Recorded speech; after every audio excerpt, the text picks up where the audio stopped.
So one thing I didn't talk about was the beginning and end of your video. You can find some predefined templates in Essential Graphics and browse. You can search title to find some title slides. I actually have these motion graphic templates that I imported, so you won't be able to see this in your setup, but you may have your own. The one I used for this video, I think it was Film. So just click and drag your template here and you can see what it looks like. And then put your client's name, and then we want to add the title. I think I just duplicated this one. Let's make this full. Virtual choir. Just going to duplicate this.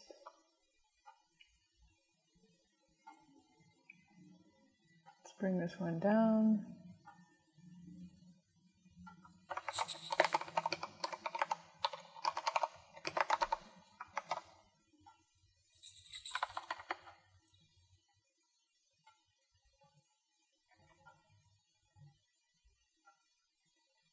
So yes, you can adjust it however you like, and the song doesn't start until here, so around here is 14 seconds and 23 frames. Right now they are set to 5 seconds, but if you increase it and you don't ripple the trailing clips, then the first clip will still be at 5, and then the second clip, if there's space, it will only expand as long as there is space after the clip. So I can show you what this looks like. 10. Yeah, so even though this clip was selected, it didn't move. So you could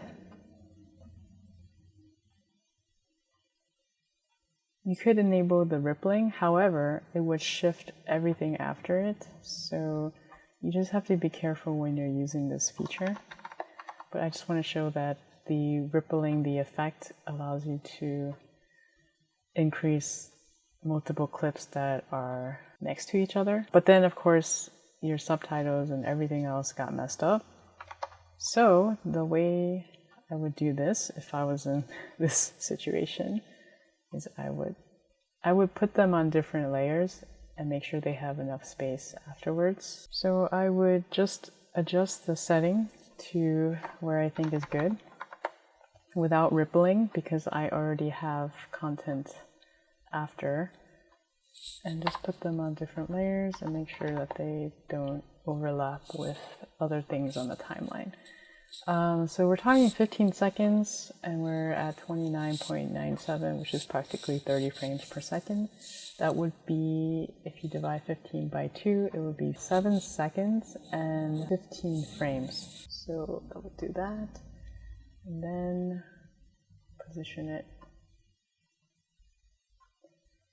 And that's how you could add titles. And then, of course, there is the logo.